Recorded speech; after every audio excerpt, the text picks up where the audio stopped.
Welcome back to another bowl season episode of Locked In, where we provide football intel for the modern fan. I am the coach, Dr. Jeremy Locke, and today I'm joined by the legendary Logan Revel and Chance Rollins. And boys, it's about time. We're going to talk some playoff football today. I hope you're ready. Uh, we're first going to talk about the Rose Bowl featuring Alabama and the Michigan Wolverines. And I'll start off by saying just a hot take. The SEC, I think, might be overlooking how talented, how well coached, and how flat out athletic Michigan is. Let's begin there. What do you think? Do you think that Alabama might come into this game maybe looking toward the national championship a little bit more than they are Michigan? Yeah, I mean, you could say that, but you also got to think they do have the greatest college football coach ever, which is Nick Saban. And as his iconic quote, he's going to keep that rat poison out of his locker room. So I think he'll do a good job with that. But at the same time, I think they are overlooking them. I'll say Ohio State, you could say, has the best wide receiver room in the nation. They have for the past 5 years, probably, except for maybe 1 year of Alabama, if not two. And that's even debatable. So you look at that and you see that Michigan pretty much shut every wide receiver down except for maybe Marvin Harrison 3 or 4 times in that game where they beat them. It's pretty impressive to see that. Yeah, I agree. Rev, what do you think about the general, I guess, overview entering this game? Do you think that Michigan might be overlooked, or do you agree with Chance? Do you think that Nick Saban's going to have their minds right? And Saban seems to always have his team in mind right. Doesn't always translate to a win, but I think he does a really good job of keeping the focus on what's in front of them rather than what's ahead of them for the most part. I mean, from some of the interactions that I've seen, just from Jalen Milroe specifically, I'm interested to see how serious he takes this game. And as a team, I think Alabama's going to be focused in, but Jalen. He has a little bit of a different personality, and obviously his relationship with Saban is a very interesting one. I've noticed that through interviews and just a couple of interactions watching on the sideline. It's not bad by any means or anything like that, but it is interesting. So I'm curious to see his level of focus and preparation for this game. Obviously, they've had a very long time to prepare for Michigan, and it's always talked about. You give Saban a month to prepare for anybody, it's going to be very difficult to beat them just because of how good of a coach he is. So I think Michigan is being overlooked by people more than I think they'll be overlooked by Alabama. So I'm hoping because of that, you should see a good game here.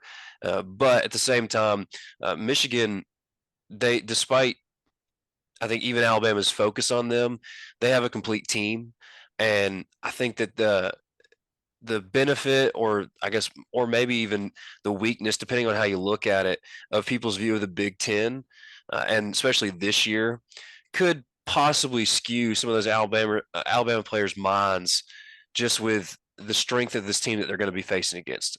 Michigan is built like a very, very, very good SEC team. They are not built like a typical Big Ten team, especially the ones you've seen this year. So this is not a run of the mill 3 yards in a cloud of dust type of Big Ten team. This team has weapons all over the field, and they have a great defense to match.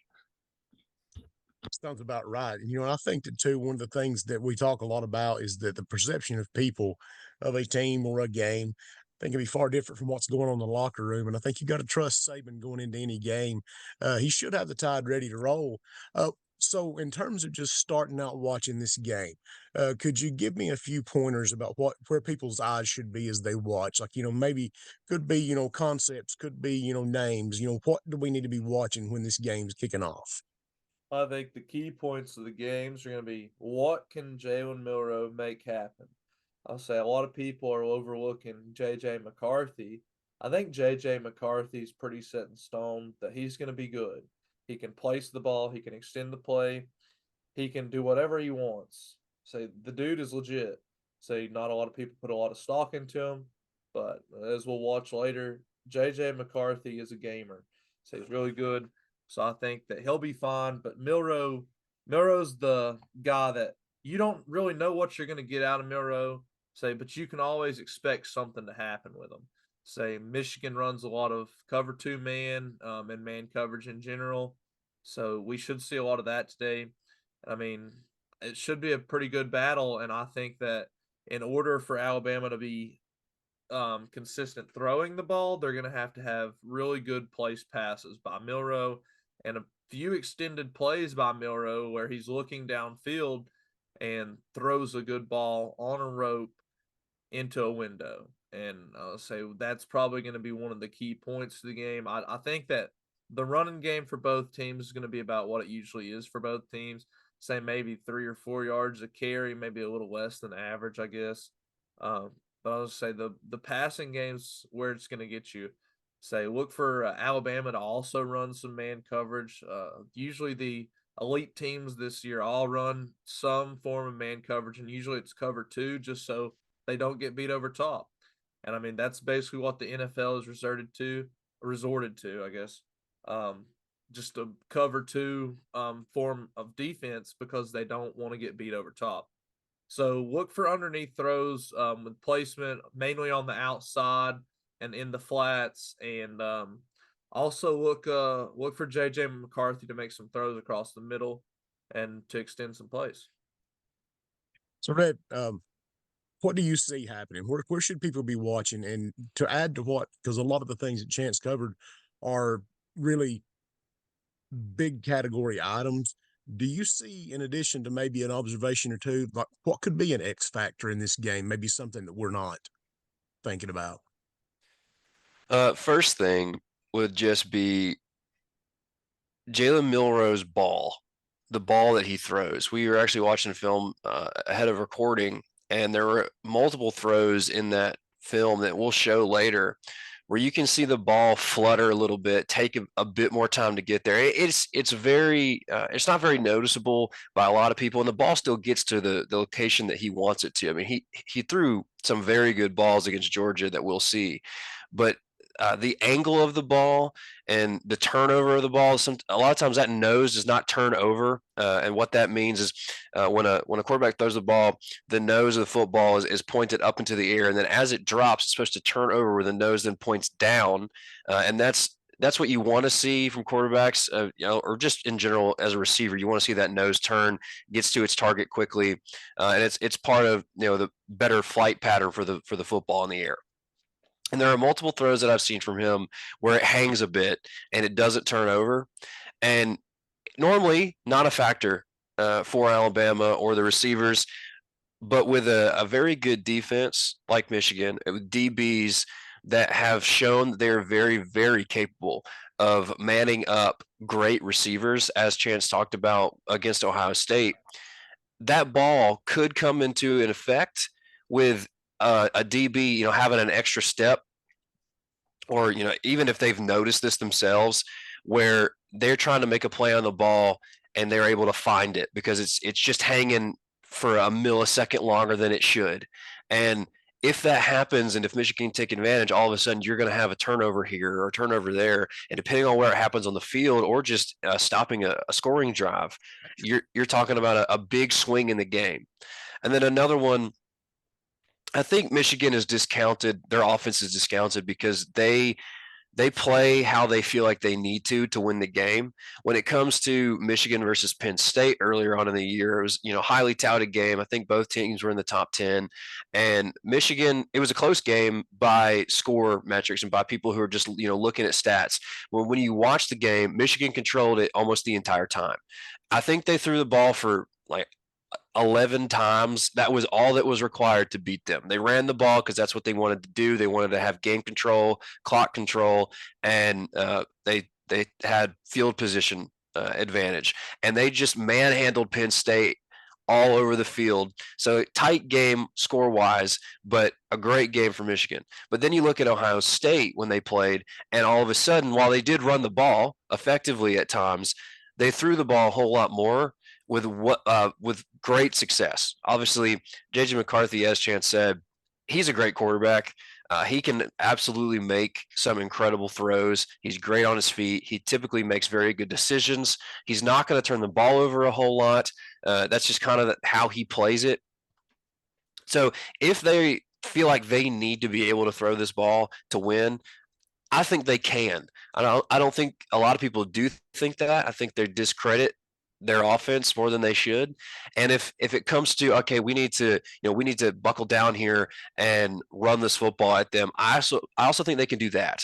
So they're multifaceted much more than they're given credit for, and I think they will, as a feel for the game and as all the film that they've broken down over this past month, I think that they are going to, pick and choose how they want to try and play this game on offense, and I think they'll have some success with that.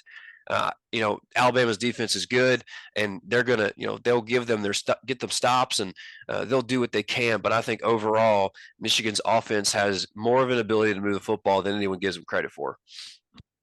Yeah, one of the things that I would add to what y'all already said, I'm impressed with Michigan's offensive coordinator, and I don't see how the man will be there next year, given the interim job he did when Harbaugh was out.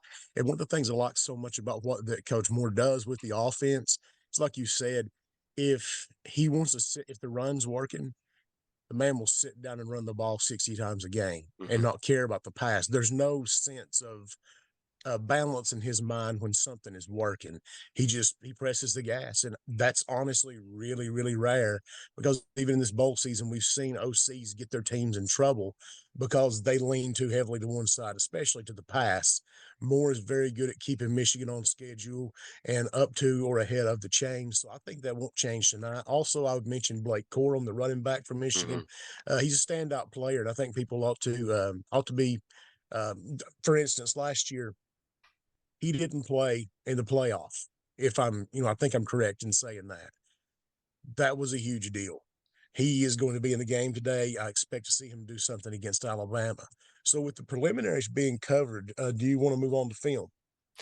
Yeah, I'll load the film up. One thing I do want to mention while I'm loading this up uh, is obviously Jalen Milroe is the X factor here, just because of the way he plays and his ability is. I mean, he's a great football player, and he's really turning on the back half of the season when you look at stats. But something that Michigan has not really seen is a dynamic quarterback like him. I mean, not even obviously Milroe is 101, but in the Big Ten and then all the out of conference games Michigan played this year, they did not see a guy remotely close to him in regards to his athletic talent, his ability to move and run the ball. So that is something to pay attention to. Not only just because Milroe is Milroe, but because Michigan has not quite seen a guy like him this entire season, and how their defense decides to attack that will be very interesting. Do they bring another guy down and they sell out to stop that quarterback run and rely on their man coverage to get them through, and then it'll be about Milroe beating Michigan with his arm, or do they feel like they can still contain him with their normal front, so they play they play back a little bit, and then it's okay, can Milroe make the throws that he needs to make when he needs them, and then also get some yards with his legs. So that's definitely something to pay attention to, just because Michigan has not seen a great running quarterback. Yeah, I think that's a great point. So, as we move toward the film, gentlemen, which team we're going to start with? Got Michigan up here. So, just from the offense, we could say obviously it's the Ohio State game.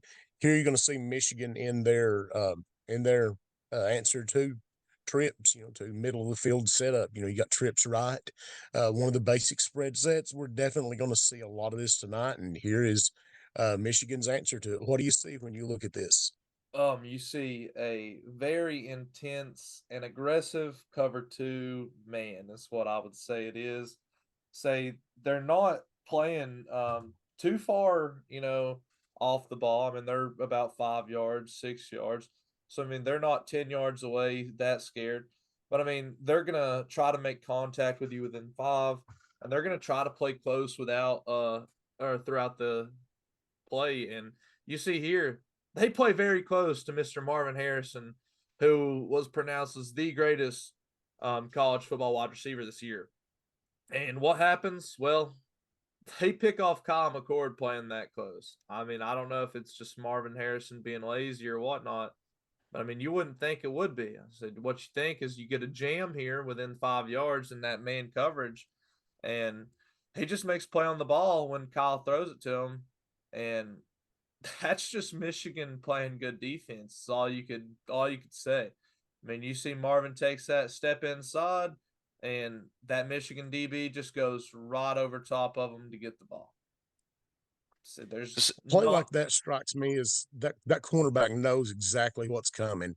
So Mhm. you have to think that, I mean, Michigan's going to have Alabama well scouted because he showed no worries standing there 5 yards off, very loose coverage because he knew exactly where Harrison was going, stepped in, took the ball like it was nothing. That's impressive. Another thing when you look at this, Marvin Harrison is obviously Ohio State's number one. There are a lot of people who would argue that he was their offense this year. And right before the snap, and you can see this safety, he bails out deep to give over top coverage Marvin Harrison. So they're really bracketing him. And then you have have man down here. You have on the line of scrimmage contact. They only had two like real defensive lineman types. Their edges are like outside backers, and they one of them down here on the bottom of the screen, he makes contact with a tight end, but up at the top, they're able to play this way because there's a worry about Marvin Harrison. I mean, clearly, he is Ohio State's offense in a lot of people's eyes. Michigan, they understand that, so they have one guy playing right up on him. They watch their film, they do a good job. So he takes that, he stays up on him. He takes this angle to try and get to this ball because he knows what's going on. And even if he misses, you still have a safety over top to try and recover. If that ball is missed by the DB and Marvin Harrison catches it, you're probably looking at a first down, but it should be at least covered by the guy up top.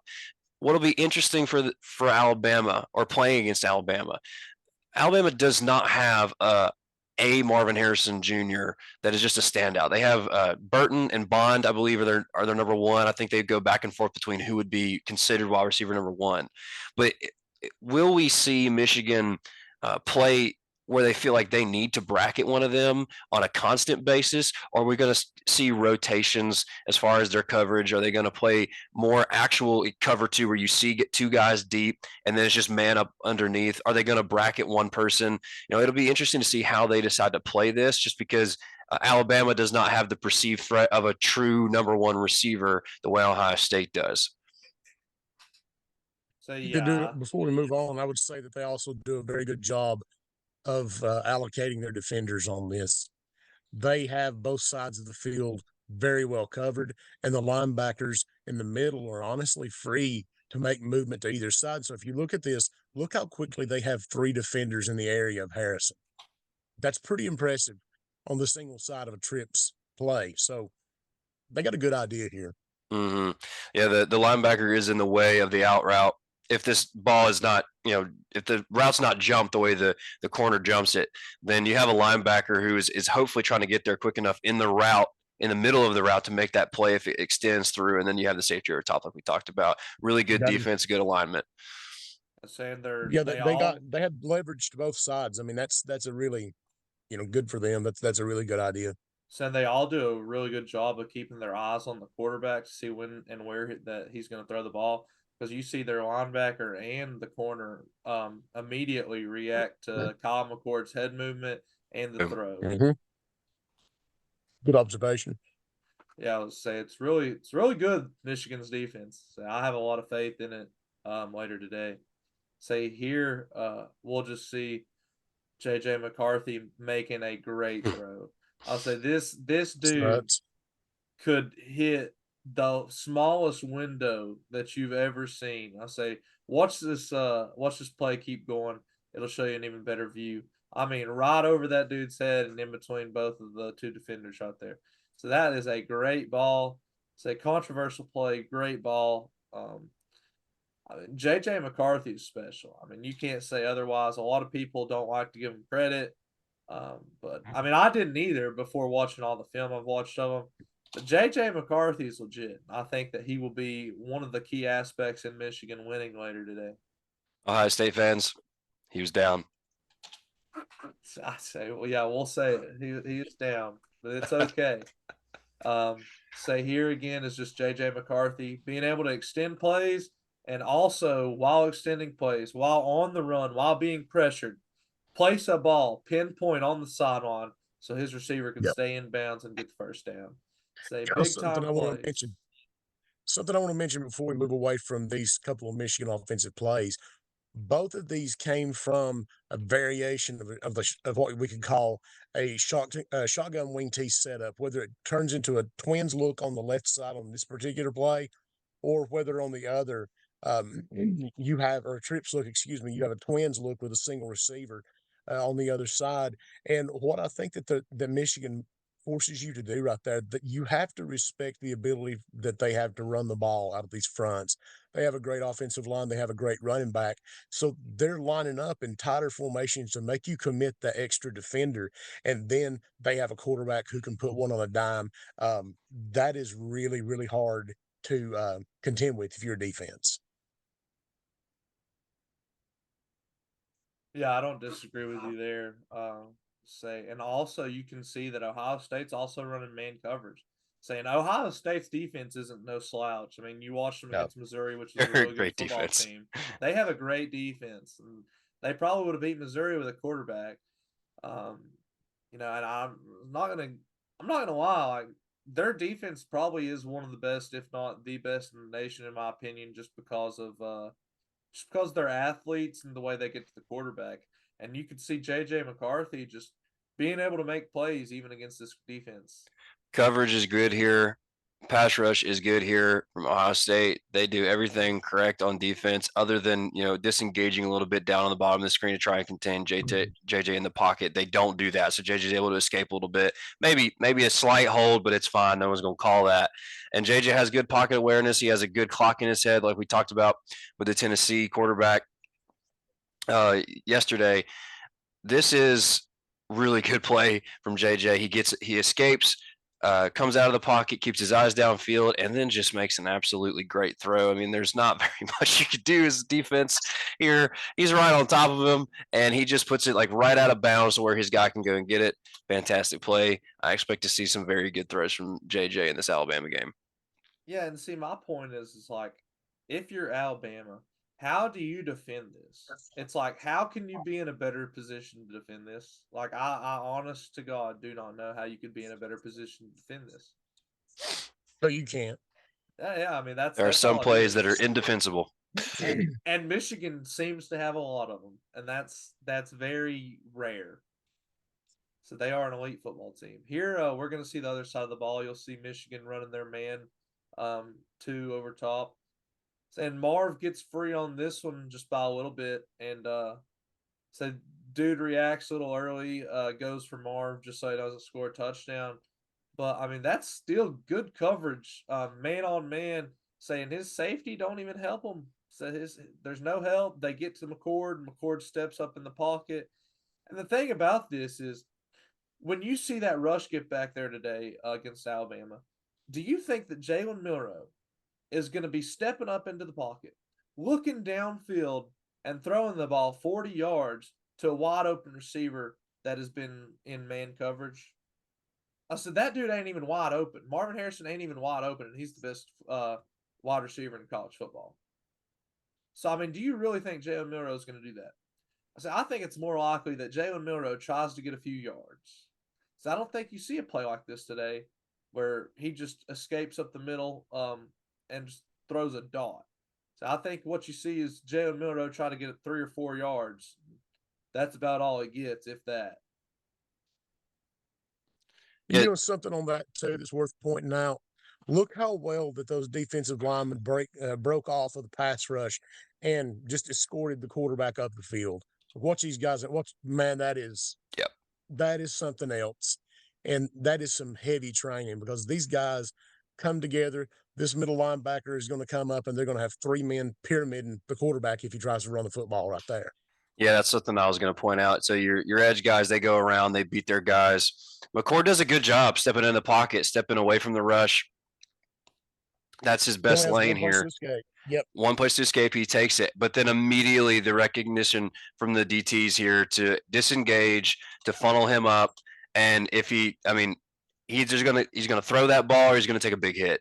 So great job by their defense to disengage the correct way. And this is just a good play by Marvin and a good throw by McCord. The DB does I don't know if he feels like he's more beat than he actually is, and he was scared that if Marvin catches that ball, he's going to beat him. So he went ahead and he pulled him down. So save the touchdown, live to fight another day. Totally acceptable. He actually had good position on this, so I feel like he didn't have to commit that PI, but he did, and they lived to fight another day. They're smart defense. You'll see that play from them all over the field. I would say that's nothing to them.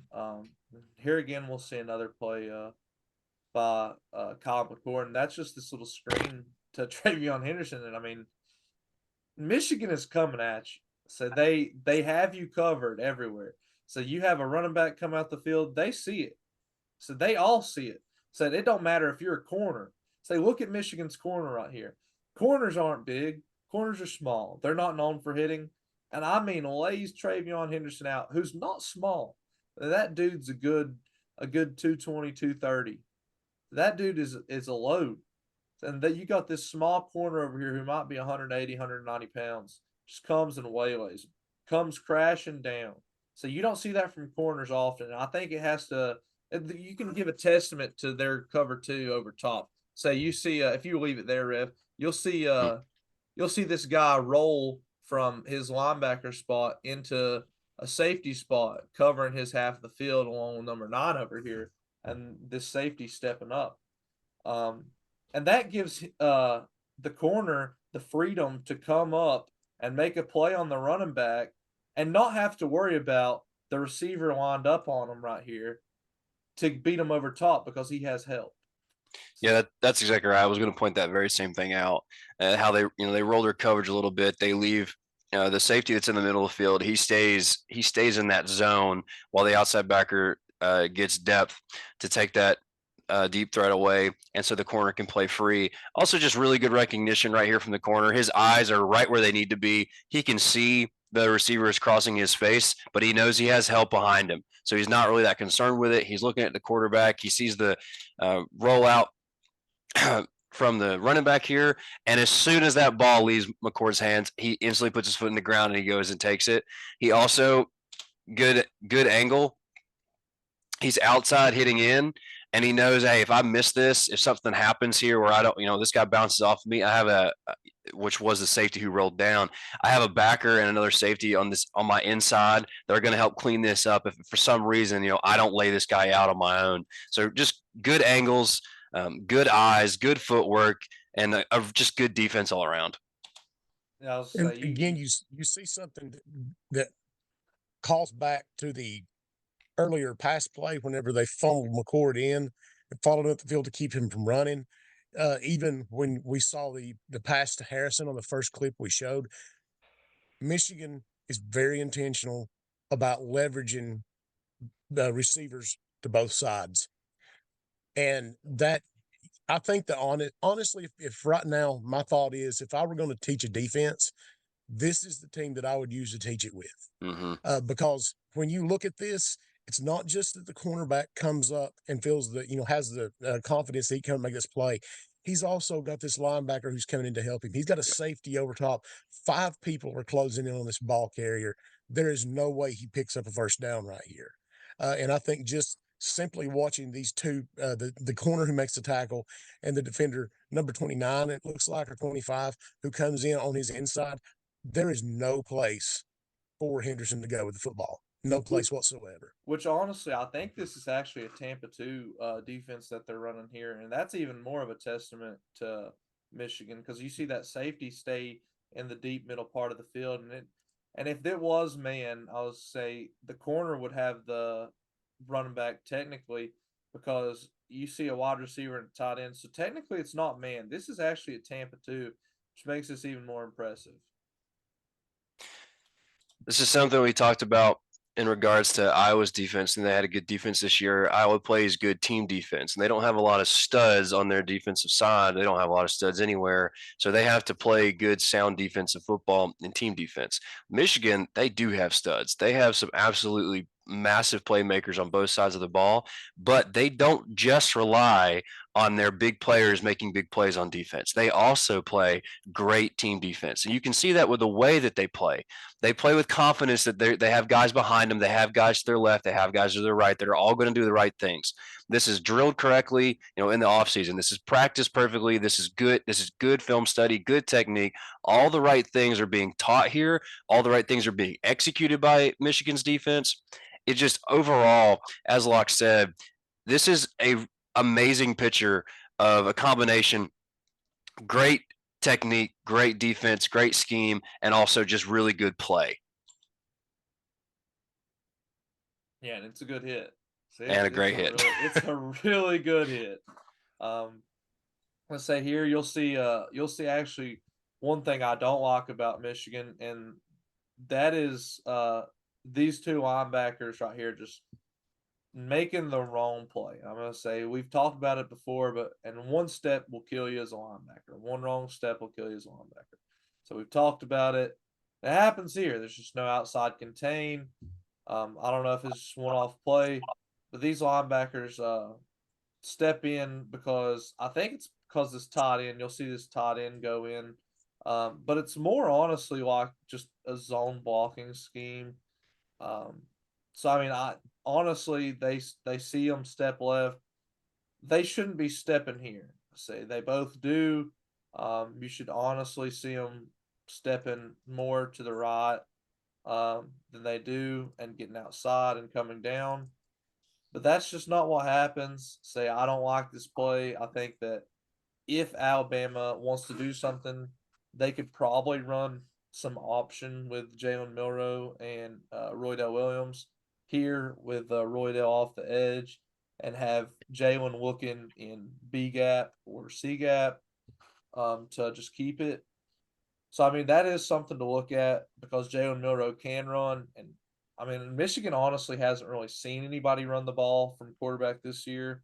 So, I mean, I think that'll be an interesting matchup for their defense, and we'll see what they do with that. But there is weaknesses sometimes to the Michigan defense.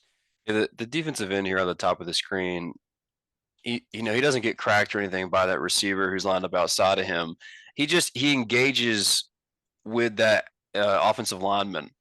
And I mean, Michigan elects to have skinnier, quicker athletic types on the defensive end. They don't have big bruisers. They don't have guys that you'll see typically take on offensive linemen with ease. I mean, these guys are more outside backer type when it comes to build and body.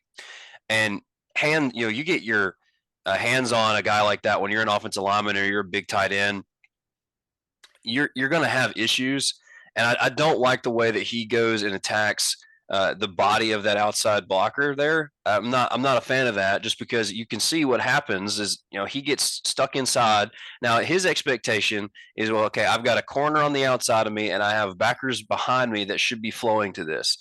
But as you can see, backers take their reach step inside, they get sucked in just for a second, and they're out of position here where that back can then make them hurt. Great job on the blocking, pushing that defender into the linebacker. That right side linebacker does a very bad job with his steps. He should be getting into that hole that you're seeing here between that receiver who's blocking and another white jersey. He should be getting in that hole and trying to get to that edge, but he doesn't. And if that's what the call was here, where that end is supposed to crash down a little bit and that backer's supposed to get outside, that's fair enough. So either the defensive end was wrong or the linebacker was wrong, one or the other.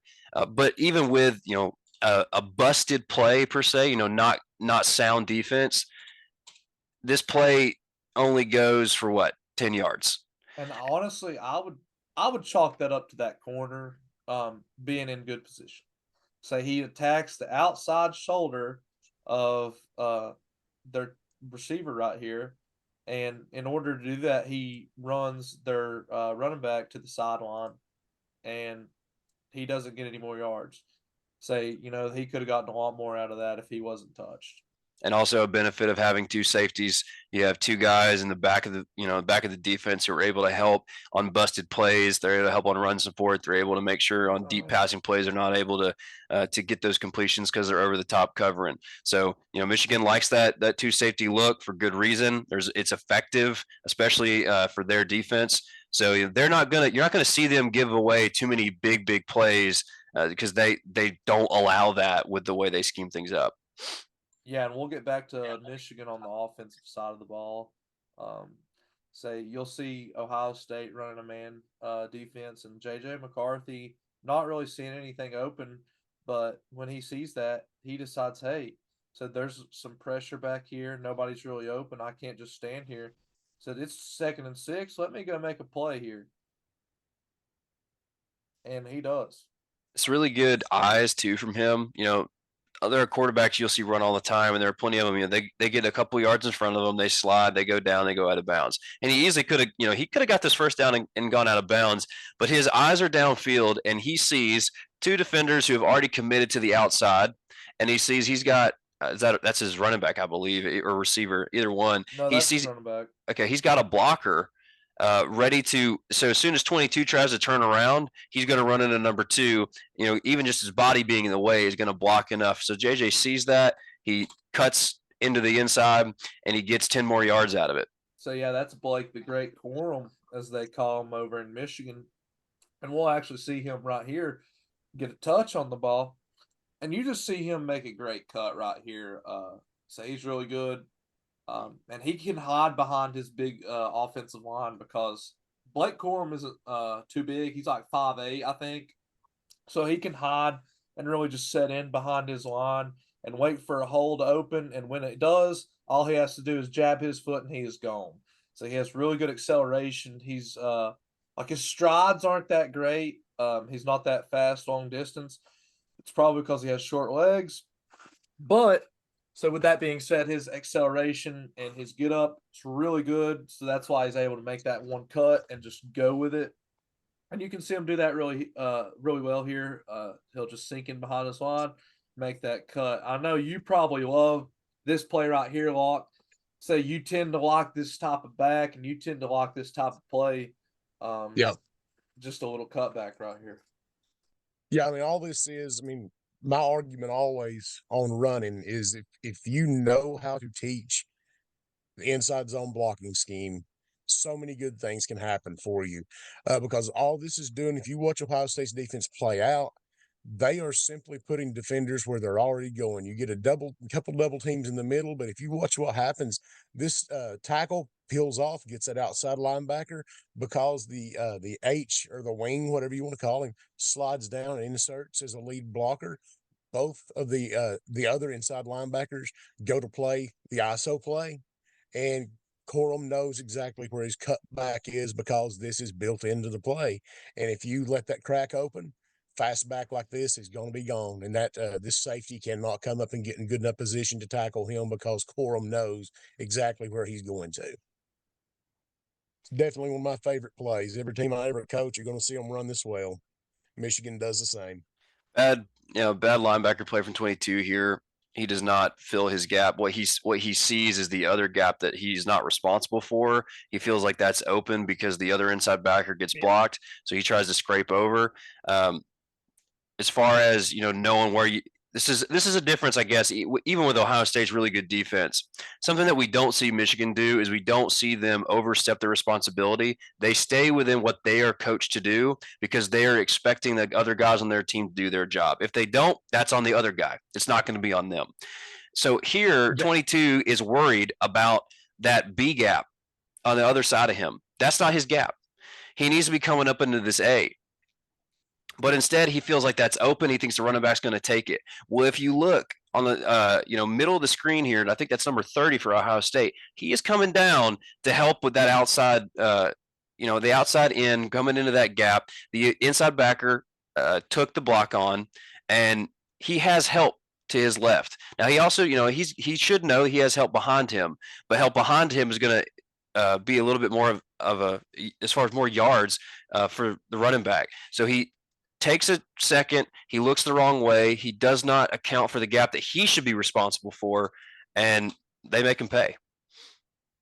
Yeah, and I think that one of the differences you see right here is, and it's a hard thing to do, and that's why I'm so impressed with this Michigan defense, even though we're talking offense right now. It is so hard to play your assignment rather than trust your eyes. And you see that in this middle linebacker right here. He responds to what he thinks is going to happen. And because he does that, he breaks the defense. And that's the beauty of the inside zone scheme, is that if one person misses, there is a lane that's probably going to hurt you for several yards. And in this case, you might even put points on the board. Yeah, Here's another look at that same I'll say thing. you get an even better look at it from behind here, just it being blocked Boy, pretty well. that's good.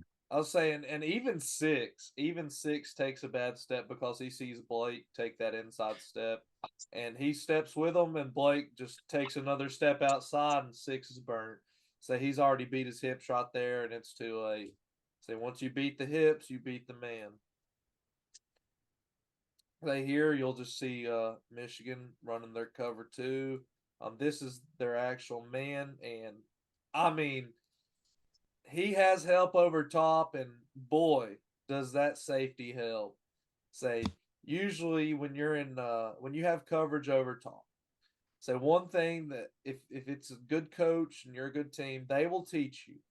Hey, listen, you have help over top. If the ball is thrown, the first man who gets there, go for the man. The second man who gets there, go for the ball. Say, and this dude goes for the man. And I mean, there's the other dude's not close enough to go for the ball. But that don't matter at that point because the man is done laid out. So at least they ain't getting any yards off of it. And they're really physical. They're really aggressive. I like that type of play. It really takes me back to my high school days, the way we played on defense. And I really enjoy watching it. So say Good engagement here by Michigan linebackers and DBs. You know, hands on, hands on. This isn't quite hands on, but he's getting to him.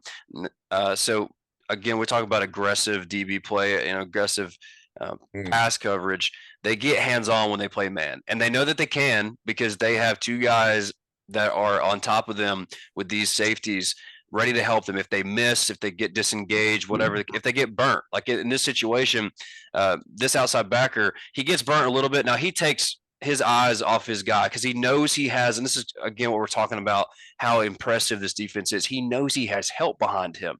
So he's taking a look back in the back to the quarterback, seeing if there's any crossers coming down that he needs to go help with. Okay, balls in the air already. There's nobody coming across. I know that I have safety help. I'm just going to try and recover and get to my guy. Safety makes a great play. If you want to go back a second, Rev, say I'll show you why he gets burnt, and it's because the whole stop right there. If you would, the whole defense is doing the same thing. They're all turning their heads to look at the quarterback. So they're all doing it. So when they play man, all their DBs, all their linebackers, they're looking at the quarterback. Say they're wanting to know where he's going with the ball. I'll say, but at the same time, they play man very well and still have help over top. So I mean, they are not worried at all about looking behind them to look at the quarterback. Yeah, something that normally you'll see beat man teams is when you're running deep routes down the field. Your man guys, they have to turn their hips and they have to go with them. So then underneath that, whether it be from a running back or from a tight end or just a quarterback running, you'll see an underneath route or you'll see a quarterback run, and you will see them get a lot of yards because the DBs have their heads turned. They don't know what's happening behind them. And in this, because of the help of two safeties over top of you and the ability to rush forward and get to the quarterback by the defensive lineman, these guys in the middle of the field or in the middle of the screen here, they can look back to the quarterback for a minute. And what they're doing is they're seeing if, hey, does McCord hit his running back coming out of the backfield here? If he does, we got to rally to that and get him in front of it. And instead of saying, okay, we're going to just be concerned with our receivers that we're manned up on. And if it, checks down, we're going to try and get there. We probably won't get there before he gets a first down, but we're going to stay with how everyone else plays this. Nah. And it's also very interesting that if you look, I mean, where I've frozen the screen here, their heads start turning right where the sticks are. You can see that they get concerned. All right, we're about 10 yards off here. We're running with our men. I need to look back and see if that check down is going to be hit so I can come and get it before a first down is gotten. I know I have safety help over top, so I know that if I get a step behind, they're going to help me out a little bit. And then also at the same time too, that ball's in the air and they see the ball going deep. They know it's not going to the check down. They know McCord's not going to be running the ball. So then they focus back up, stay on their man. It's just good defense, just overall very good defense. I think one of the things too to point out about this, and if you look at that same view that you had, not to drag it out, but I don't know what you call this because I know we're saying man. Both of these guys right here, these number 2 and number 3 receivers, they are passed off. I mean, I would argue that they passed them off just like right there. Look at that. There's too much separation to say that's man. I think they've passed him off. Now they're closing the window because here's the thing I think is interesting about what they're doing is like I mentioned last night, Tennessee often has moments where their pass off moment turns into a 6-yard window that a quarterback can drop a ball into. They drift with these guys and they close that window before you get to the safeties. And I think that that's dadgum ingenious is what it is. Because what you now have is like what you both have said. You have 3 players who can commit to this underneath receiver. And once again, keeping with the theme, they're going to have him leveraged from every single side.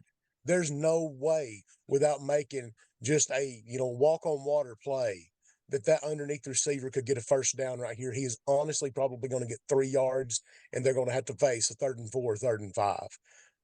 They're playing non-traditional pass defense, and this is something that I think that people really ought to pay attention to because this is coming from the offensive coordinator's perspective.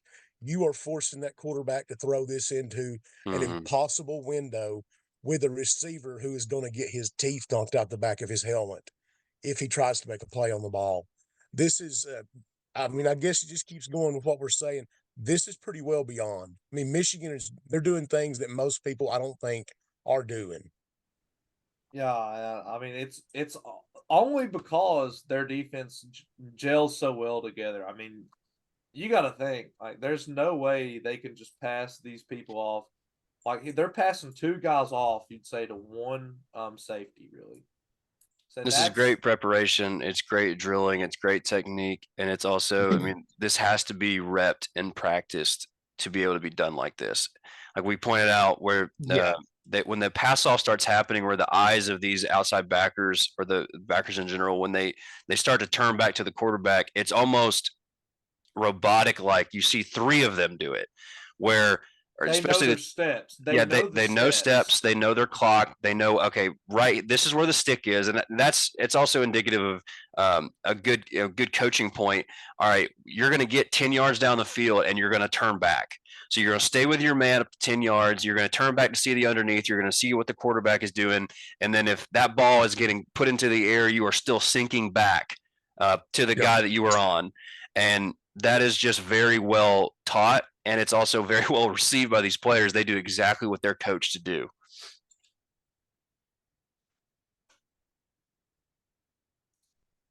One more for the Michigan defense. Yeah, I'll say this last one is just going to be Michigan and man, and Ohio State running a man beater, which is going to be their mesh. And you're going to give the mesh to Marv. And I mean, best wide receiver in college football. I mean, what do you expect?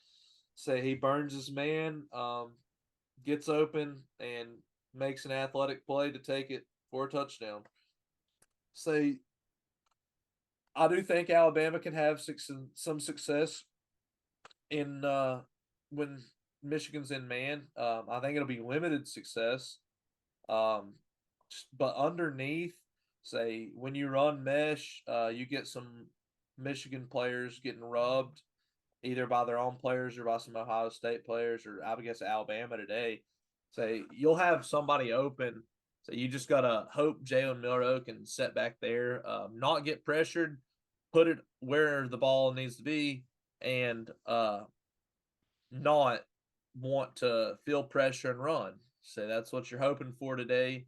But I think he will be running quite a bit. So this is actually a really good response to how good of a defense we're talking about and the way that Michigan runs their defense with the 2 high.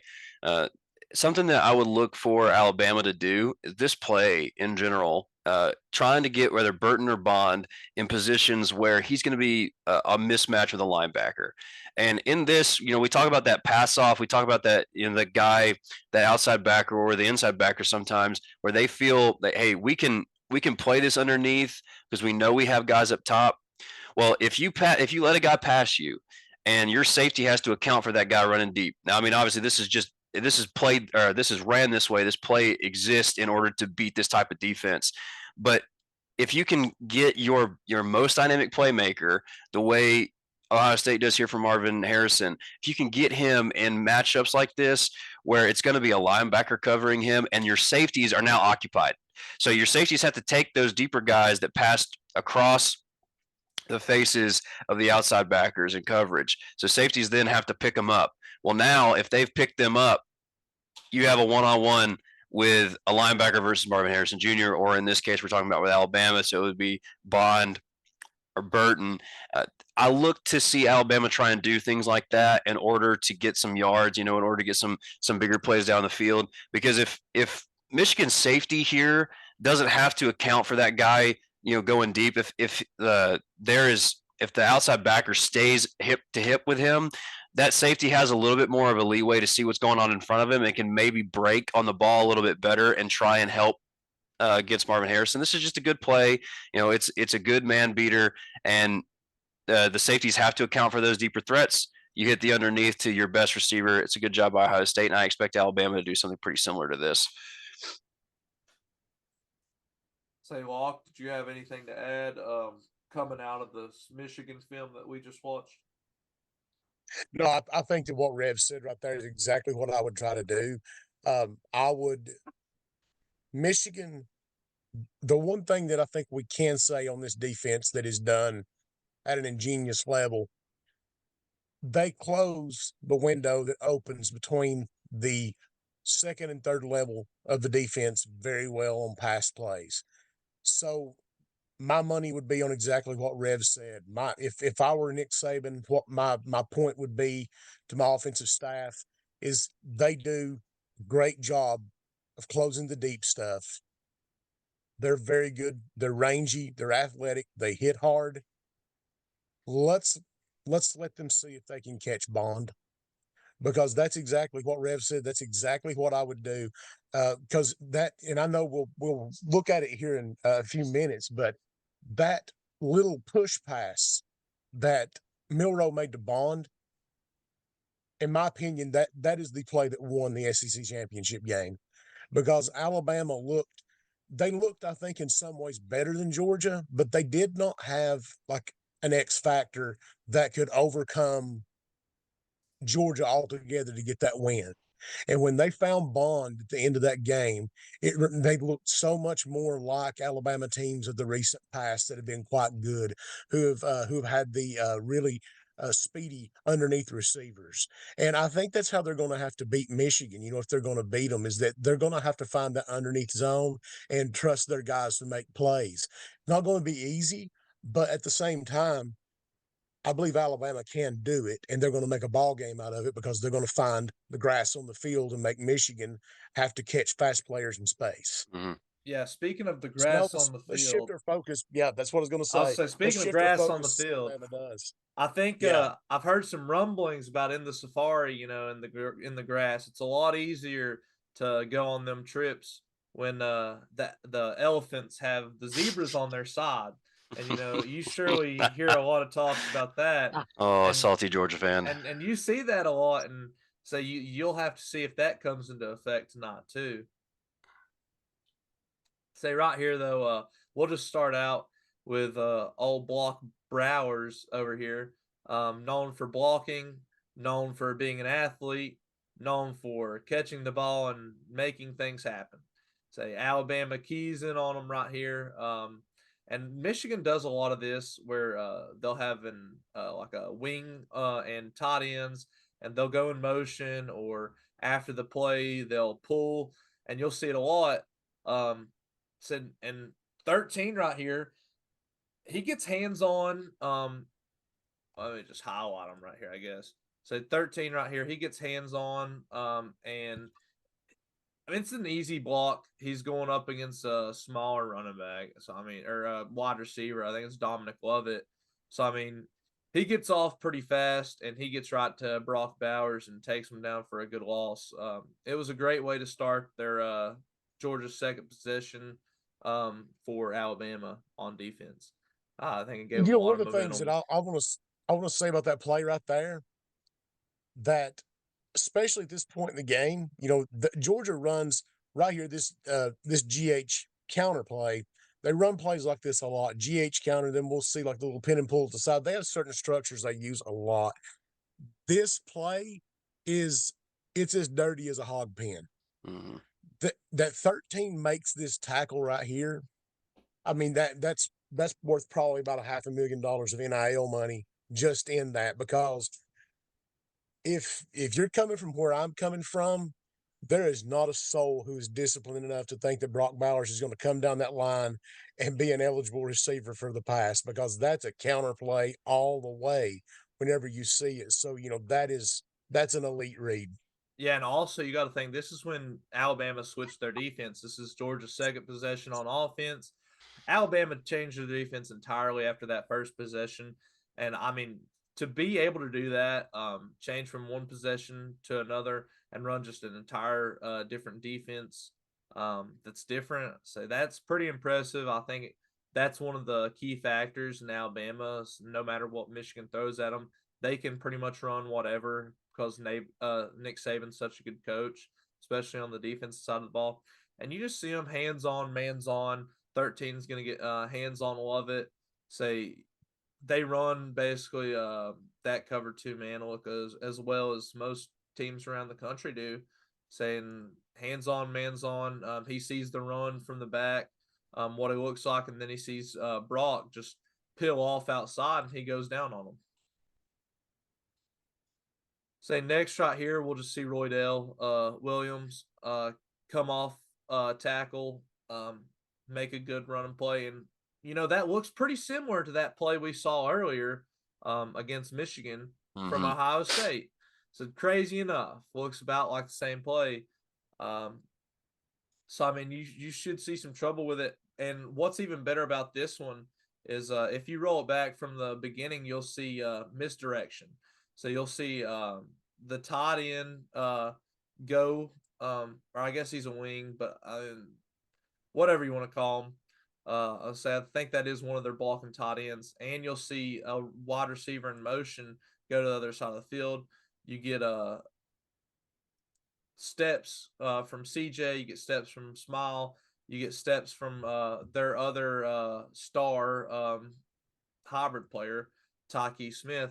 See them take a step, following that the pull and the motion. See, and then Roydell just takes it off the edge, off tackle, gets a good gain here. So I look to see Michigan have that happen to them a few times today too. Going into the next play, we see Jalen right here. Pretty sure he just makes a good throw right here. And what happens is Georgia's in man. They just get burnt. So it'll go through the play again if you keep it rolling. But you'll see what happens. You'll see number 5 right here, Raylan Wilson, get called up inside. He is an inside backer. So you'll just see him right here. So yeah, you'll see it. Number 7, Raylan Wilson's running. They're in man coverage. He's running with that tight end. That tight end just gives a good little bump. Malachi's inside. Say he should be rolling with him, but he gets bumped because of this tight end right here. I mean, he's burned after that. There's nothing you can really do. So I don't know if Michigan will have problems like this. They look to be a lot better and more disciplined and sound. Say Georgia had a younger defense in this year, most areas, especially the linebacking area. But Michigan, they have a lot of older players. They're experienced. They've been there. They've done that. They're well coached. So I don't think we'll see as many problems today against Bama from Michigan. So it should be a fun matchup. So going into the next play, we're here with Georgia on offense, Alabama on defense. We got a motion from Dominic Lovett at the start of the play. Say Beck right here just makes a good throw. Say we've seen JJ McCarthy do it. Mm-hmm. In order for them to beat Bama, JJ McCarthy is going to have another day.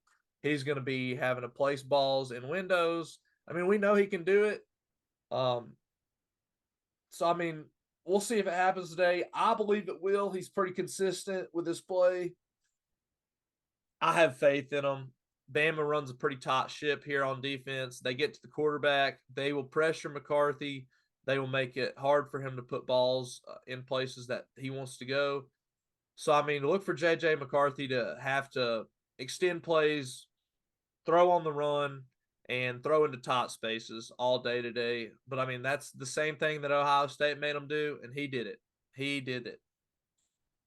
Now, I will point out it's good defense play from Alabama here.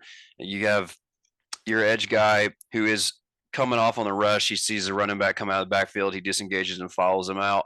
And then 41, he disengages from the offensive tackle. We talked about Michigan doing this with their DTs when they see their pass rush on the outside getting home.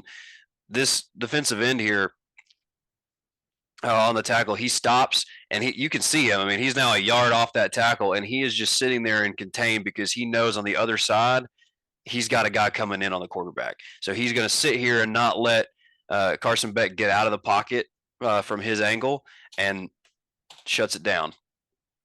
Great job by Alabama's defense. Yeah, Alabama's defense is definitely something that should make this game very interesting.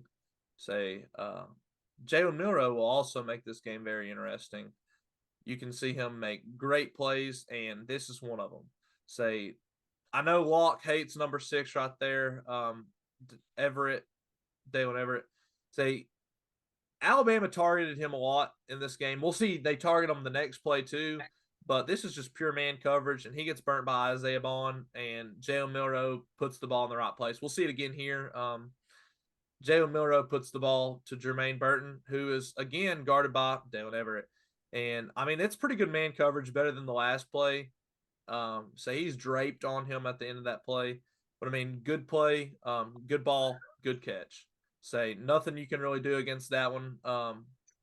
So, I mean, we'll be able to see Michigan go against these guys today and see if they can do any better. I believe they will. They're very battle-tested against what you'd say is the greatest wide receiver room in the country right now.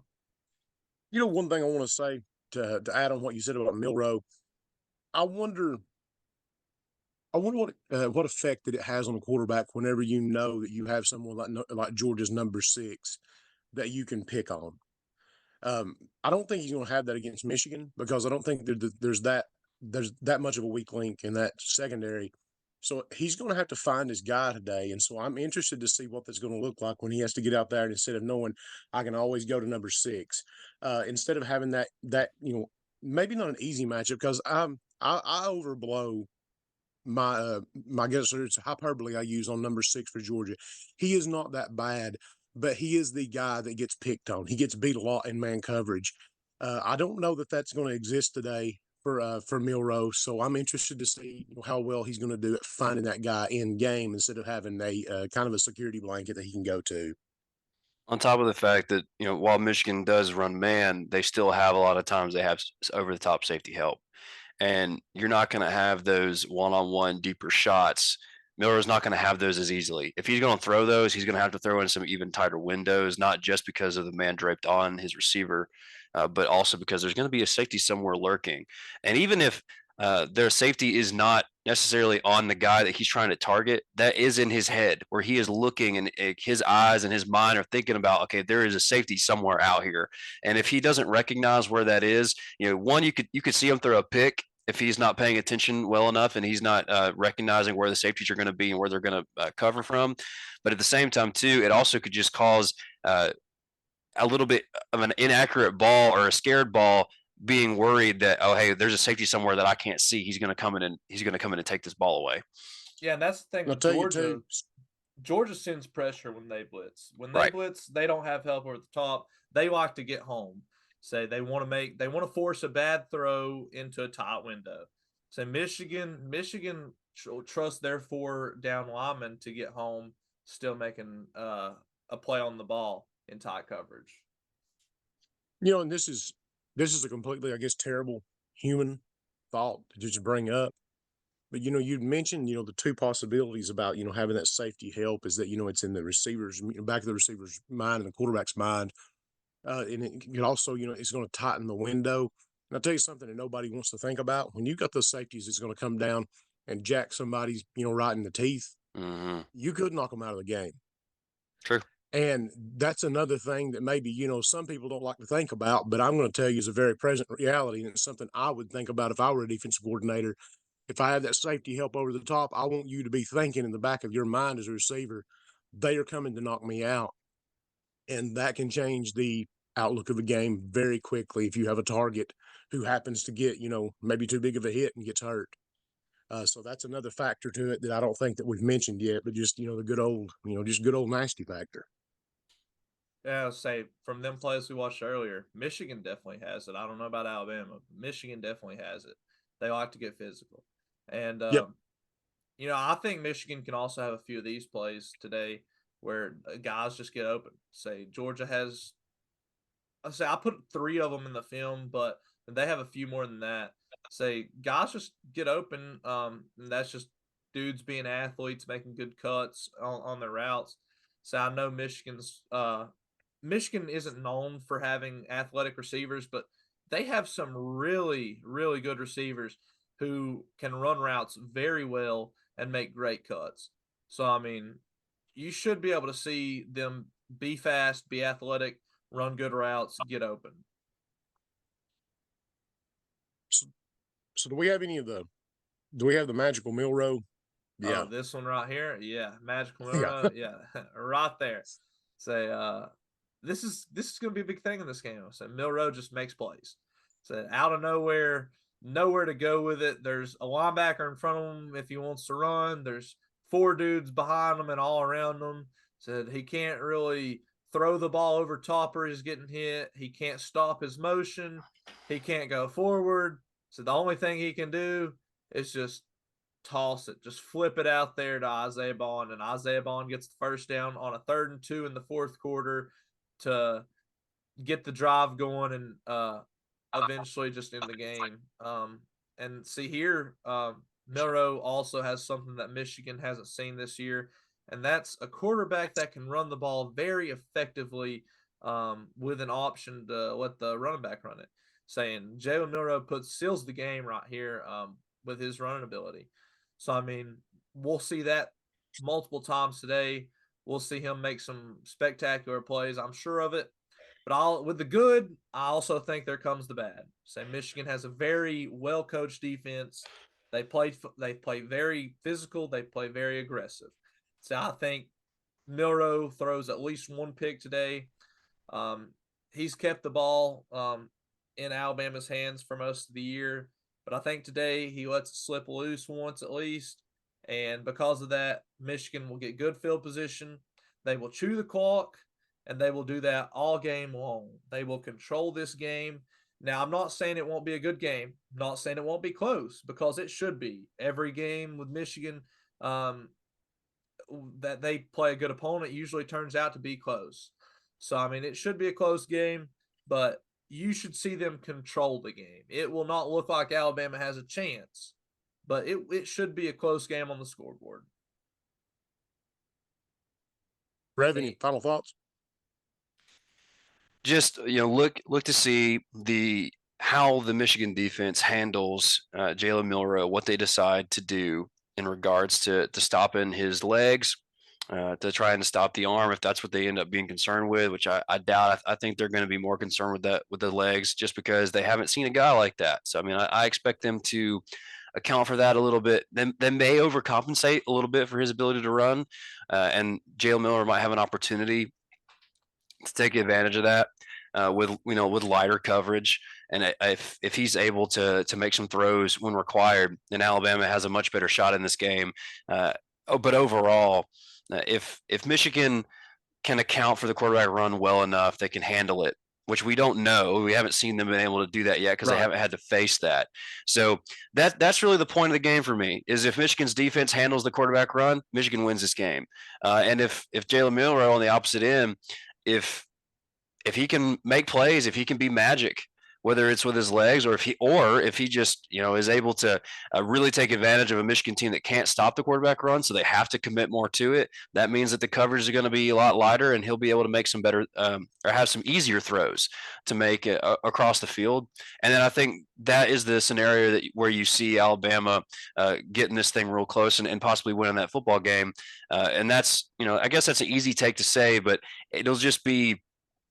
It's just very intriguing to see how a really great defense plays up against something that they have not seen before after playing 13 games this season.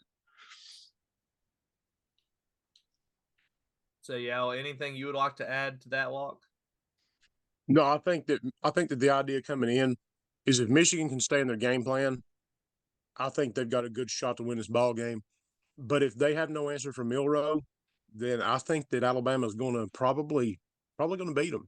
Mm-hmm. And one thing I think too that we haven't mentioned that really was in my opinion, was one of the deciding factors throughout that Georgia-Alabama championship game. The Alabama offensive line, they in a lot of ways manhandled Georgia's defensive front.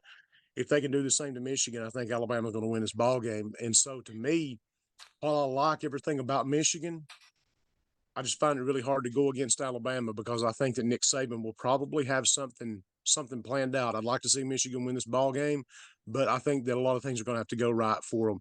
And having not seen any running quarterback that could even begin to compete with Milroe, I think is going to be a pretty tall order. Not to say Michigan can't do it, but I think it's a pretty tall order, and we'll need to see it before we can, believe it. And also just the track record. Michigan's been here before, and Michigan's been crushed before. And so I think that has to be in the back of their minds. I think Harbaugh's got them ready. And honestly, after the season they've had and all the turmoil that they've gone through, I'd like to see Michigan win this ball game. So I expect it to be a very good one. Should go down to the wire. What time is kickoff for this Rose Bowl chance? Is it 5 o'clock? Yeah, it is 5 o'clock Eastern Standard Time. I'm on ESPN. Okay. So 5 o'clock, ESPN, be ready to watch the Rose Bowl. And until then, stay locked in.